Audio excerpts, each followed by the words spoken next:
Well, my name is Tilly O'Neill. My title is the CEO and founder.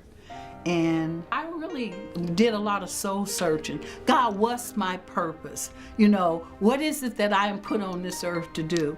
And I don't know if it was more like an epiphany or some inner voice that said, you know, Tilly, all of the adversities, all of the challenges, all of the tears and challenges that you've had to face, I have bottled them up for you to use to help women that was going through some of the same things that you experienced. This is a place about women's empowerment and not being dependent, moving from that dependency to self-sufficiency.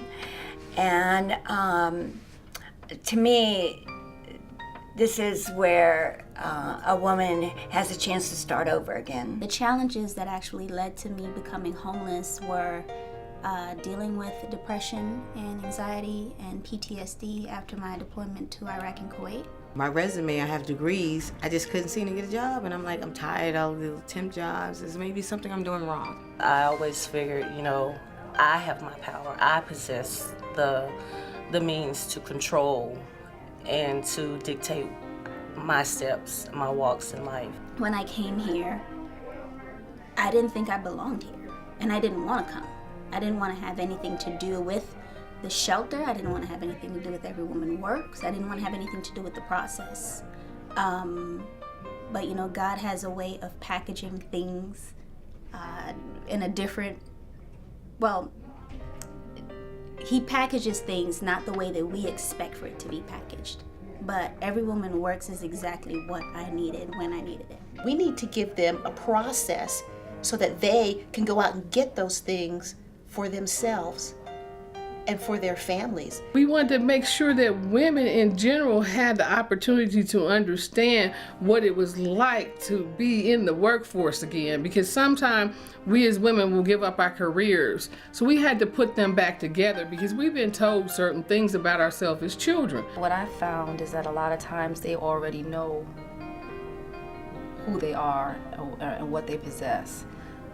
They've known it for a long time, but it's been buried or it's been suppressed by life and other things that have happened. And a lot of times I see it, they haven't seen it yet. And anger management is something that is very delicate to teach. You have to know the person's history. You know, I have to take them back to their childhood. The key thing I think that made us all connected was the fact that we were all dealing with some type of trauma that was never dealt with. I suffer from depression. So you're wondering why you're running this path and why you're just trying to get somewhere and you just can't seem to move. Everything is like you're pulling a whole house with you. It's like everything seems so much. What I now know is that I am the programmer of my life. And if I do not like my life, then I can rewrite the program. And it's just that basic. I think what's really unique is that we focus not just on the mind or the body, but on the spirit. And I think that, honestly, I think that's lacking in a lot of organizations that help women. So we have an hour of empowerment every morning, you know, praise and worship with the women. And that's one portion of the program that I really enjoy myself. My favorite part of the program is the Hour of Power.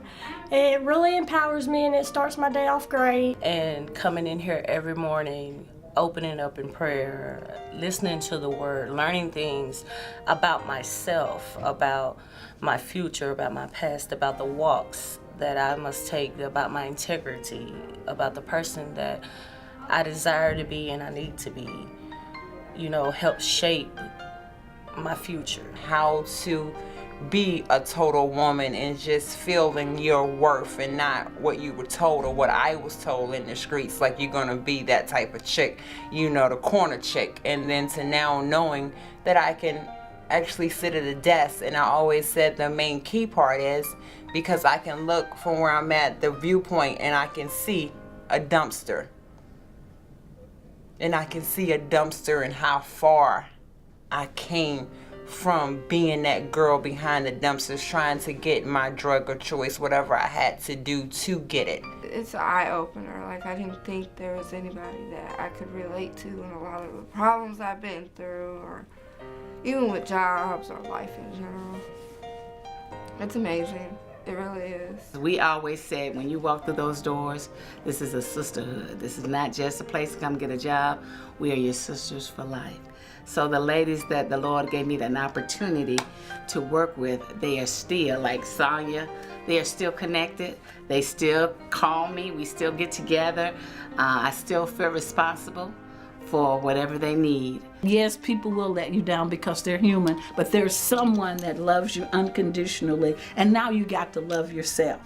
And it's impossible for you to have a relationship with another person if you do not know how to love yourself and to love God. It's just life just doesn't work. I tried it, and so I'm speaking from experience. Wow. I can go on and on when you ask me.